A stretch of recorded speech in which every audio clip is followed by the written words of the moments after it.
We're in Ein Avdat, the spring of Avdat, in the highlands of the Negev, desert of Israel. That is a particularly beautiful canyon that is made up of chalk primarily. And there is a special phenomena that goes on here because of this type of rock that is formed under deep sea, marine sedimentary rock. When rain does come through the desert, periodically in the winter season, hopefully sometimes, then as the water seeps through the rock and the sediment here, then there is a chemical reaction that goes on between the water and this rock. The water literally dissolves the calcium carbonate of the rock and forms cavities. And the water is always seeking to find its way. The water will be forming cavities in the rock and always seeking to find its way out of the cliffs, eventually as springs, and when it reaches a layer of clay that it can't go beyond.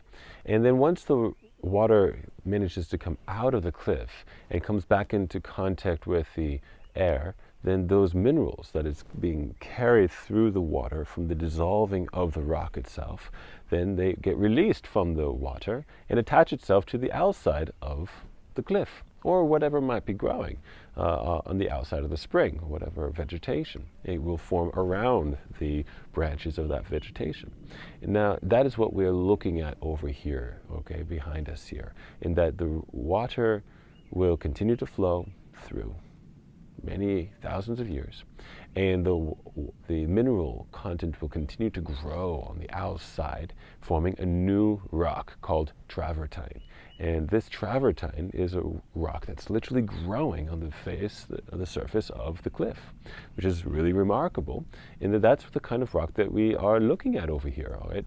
Going all the way up the cliff over here, from behind me, going all the way up, right? You see these large boulders of travertine rock, right, that have collapsed from the weight in periodic earthquakes, perhaps, and then just tumbled down into the canyon. Okay, but that indicates to us that for thousands of years there was a spring coming out right up here, going up coming out from the upper area of the cliff up here, and forming this rock. So it tells us something of the geological past and the flow of water through the thousands of years of this place. Right? And so when we're looking closely at the travertine, right, you'll be able to see the cavities of the organic material that the mineral's shape wraps around, grows around, and as that organic material then dies and dissolves, it leaves behind the cavity. Right? And so that's all this travertine rock is through the formation of these minerals as a result of the karst process of the dissolving of the rock. And so when you look closely, that you see these beautiful formations in the rock. Let's continue on up here. So continuing on here through Ein Avdat, the spring of Avdat, this water flows throughout the year. And that is what we see and hear over here in such a wonderful way, of these different plant life that is really so wonderful, all right, that's able to grow along the water throughout the year. And the peace that is found here in this canyon is just wonderful. And as the water has cut through over a long period of time, you can see this layer of black stone, this flint layer that cuts straight through this beautiful chalk cliffs. And when you look closely at the chalk cliffs, you can see those layers of flint. All right, and here we're standing on such a layer as the chalk, the soft chalk, has been eroded away, leaving behind this beautiful shelf of chalk. And as we walk through here, entering into the silence, the stillness of this environment, it offers a wonderful opportunity to enter into one of the beautiful biblical narratives of one of the great prophets of Israel of old, Eliyahu. the prophet. As he will, in 1 Kings chapter 19, he will find his way to Mount Sinai, which by itself is really quite remarkable that after hundreds of years, people still knew where the mountain of God in the desert was. People still knew where Mount Sinai was for Elijah to return there and find it once again and go there in order to have this commune with God. Not only Elijah, but if you will remember that later on in the first century, we read when Paul is writing about his experience after he comes to faith that Yeshua is indeed the Messiah, he needs something of a reset. He goes back to the beginning, back to the source, back to where God first revealed himself and explained his name, and where he first gave the Torah in the establishment of the covenant with the people of God, the people of Israel. Well, he goes to Mount Sinai, right? Just like Elijah here in 1 Kings chapter 19, we'll come back to Mount Sinai. And there is this remarkable description of, well, as he wants to talk with God, there was a great wind that's breaking apart the rocks. And you can just imagine a powerful wind going through this canyon. So also a mountain coming down Mount Sinai, breaking apart the rocks. Yet it says that God wasn't in the wind. And that's kind of interesting. Why should God have been in the wind? Right? Well, maybe there's some kind of memory going back to the beginning of creation, where the Spirit of God was hovering over the surface of the waters. I don't know, there's an interesting connection that might develop continued conversation. But yet, in this case, God was not in the wind. Then it says that there was a great earthquake. And you can imagine an earthquake in such a place as this, all these rocks these travertine rocks that have collapsed into the canyon here. Yet God was not in the earthquake. Then this says there was a great fire. And similarly, why should God be found in the fire? Well, of course, we're at Mount Sinai, where God made himself visible to the people of Israel, all over 3 million people, all together as one, seeing the glory of God in the appearance of fire and cloud. Yet here, God wasn't in the fire, as he was to ancient Israel long ago, as the fire covered, as the glory covered the mountain. Well, now he was not found in the fire. Yet then we read, how did Eliyahu encounter God? But in a kol dmama daka. Kol means a sound or a voice, more literally. Dmama, well, how to interpret it? Well, it's been understood as silent. But if it is silent, how could you hear something? Yes, there is a sense of silence, of deep quiet, that which is very, very quiet. But it might also be an onomatopoeia, a word that sounds like what it wants to describe. Meaning, what are we talking about when we're talking about silence? Well, maybe, particularly since we're dealing with Mount Sinai here, in that we know that there was water, or a seasonal spring, or not spring, but a water flow coming down the mountain. Either a spring or a dry riverbed that in the winter rains can gather together. Water can gather and flow through, because we read of Moses describing this phenomena in the book of Deuteronomy. He describes this. Well, if Eliyahu is back here at Mount Sinai, in a place where water could flow, well, that might be a description of what Dmama might mean, or Dmama might describe that experience, just like we are here in the quiet stillness.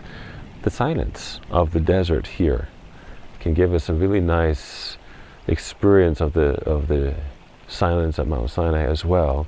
Yet, within the quietness, when we're going slow enough, and when we are calm enough, we might begin to hear that there's actually a lot going on in the desert. I just saw a vulture flying across the valley. I can hear the songs of the birds. There's all this rich growth of the different kinds of plants here along the water. But also there is the voice of the water. as it cascades down gently through the rocks here, right? If you are not being guided by the desert, if you're not trained by its stillness, you just continue walking past, think, oh, that's lovely, and keep walking. Yet, however, if one is guided by the desert, and the calm of the desert slows us down into its pace and movement of time. I mean, think of the slow movement of time in this place. It's just something very special. Well, we begin to enter into its pace, and we slow down sufficiently till we start hearing and seeing, noticing what is always here, but perhaps we would have missed otherwise. Until the point where we can hear the slow, beautiful flow of the water in its sound, its music, its voice as it cascades over the rocks, making the sound of the dmama. It's not silent, it's a voice of the water coming down the rocks here in such a still way. Well, if that's the case, it's a beautiful description of how Eliyahu encountered God here at Mount Sinai, or there at Mount Sinai, in that the voice of God is always present. It's always able to be heard. Just as the water continues to flow through this spring continuously through the year, so also the voice of God continues to be available to people. But usually we don't hear it because we're not slow enough, we're not calm enough, we're not present enough to hear what the voice of God that is always present for us. Until we come into the desert and we slow down, we're slowed down by the special pace as the desert guides us. Then we start to hear the voice that is like the bubbling of a brook, continuously flowing, ever present, nourishing and beautiful. And then the last word, daka. It's a still, quiet voice, as it's been translated. So daka meaning to be still, or maybe there's a sense like we use in modern Hebrew, that it's a moment in time. And so what is it to be still? What is it to be present in a moment of time? That we are able to observe what is truly present that we would have otherwise missed. And in our stillness, in the moment of time, we are able to hear that which is readily available in the silence of the desert. And that is God's ever-present voice. So being here in this place can help us to try to capture and enter into what may it have been like for Eliyahu to come to Mount Sinai. Why does he go back there? And how does he encounter God there in such a way that is true for all who seek to enter into the voice of God in the desert, and why we come and why we love this place. Springs flowing through the desert. So it's a wonderful environment, and the water is nourishing, and the water guides us, as that where there is water there is life. But the water, as it flows in the spring,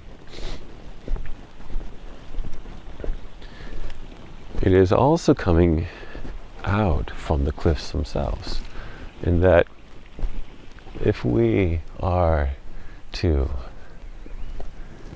look at the cliffs, we can see how the water is slowly seeping through the cracks in the cliffs themselves, and therefore plant life is able to grow. I can hear the songs of the birds. Well, where there are those fault lines, the plants can grow where the water flows. And up here we can see more of these flow of water through the fault lines of the rock. And there we have perhaps another beautiful depiction of what was Israel's experience. Now, aside from that, looking straight up the cliff, 2/3 up, there's a hole in the cliff where there is a beautiful vulture in its nest over there. And that there's different couples, pairs of vultures here. Now in the West, vulture has an unfortunate, connotation. But here in Israel, we love our vultures, all right? In that they are a remarkable bird, a very special bird. We need them, all right? In that they clean the fields up of death and therefore the spread of disease. All right, they are created to be able to adapt into the harsh environments, and they are quite a romantic bird as well. Now, of course, as a guy, one might say that's something I would say, but now think about it. These birds, they stay together with their couple, with their mate through their life, and if one dies, that's it. So they're loyal to one another, and that's something very beautiful. So in the West, maybe it's time to have a reshaping of our ideas of these remarkable birds that are able to survive in these harsh environments and, well, keep death away. Now, here we are here. You can look once again at the cliff, and this time you can see the water that is coming down the cliffs, the sides of the rock here, and the growth that is there. And part of why this is so beautiful is that we can also capture a bit perhaps of Israel's experience as they came through this very same desert, as they went through the desert from Egypt to the land of Canaan. Well, what kind of desert is this? Indeed, well, shaped the experience of Israel. It's not a sandy desert like they would have been more familiar with in the Sahara perhaps, but it's a rocky desert. And so therefore we can understand why when the people of Israel in the desert spoke of God, in a metaphoric way of course, they spoke of him as a rock. The Lord is, he's a rock. Not just a little pebble, no. These are these boulders, these big rocks that are on these cliffs, yes, and that we saw earlier on. And so because the environment that surrounded them for all those years in the desert was that of a rocky desert with great boulders, we can understand why that this would be a suitable metaphor for God. What is he like? Well, he's a rock. And particularly when they would be thirsty, well, there would be a new experience for them, as God would instruct Moses, if you're thirsty, hit the rock, right? Well, now indeed this is a miraculous thing that you can sustain millions of people. But there may be a natural environment for this as well, in that, remember that travertine? Well, it's suggested that before the travertine hardens into the rock that it will become, as the minerals are being formed, they will eventually seal up the spring that formed them, all right? And the water will have to find a different way to flow. The water will have to find a different place to escape the cliffs, yes? And so if you hit the rock where the water is being stopped from flowing, you might be able to break open that spring once again. You might be able to release the flow of water that had once flowed. That's a suggestion, not just from this place, but other parts of the world where this is a common experience for people who know how, where, and when to hit the rock for water to once again flow. So, not to say that God's provision of water for Israel wasn't miraculous. Again, this is a tremendous amount of water flowing to sustain a large amount of people and their flocks and herds. But to identify a natural context is quite helpful, in that this will also then be drawn on by Shaul in his writings to the Corinthians. 1 Corinthians, Paul writes in chapter 10, drawing from the experience of Israel in the desert, right, he talks about how a rock was following them through the desert, drawing from an already existing rabbinic midrash of the experience of Israel with God in the desert as the rock that followed Israel through the desert. Well, Paul identifies that rock as Messiah, the spiritual rock following Israel in the desert, from which they drank waters, living waters from. And so one can really imagine, all right, as wherever the people of Israel went through the desert, there are the rocks, and the phenomena that you hit the rock and water flows from the rock. This is something truly special. But it is also the way in which Paul is identifying how did God make himself known to the people of Israel in those days? How did he make the Messiah known to them in those days? That by itself is a challenging concept, but that's what he's describing. The source of living waters, bringing life to the people in the desert, was from the Messiah himself, and was God as the rock that sustained the people. So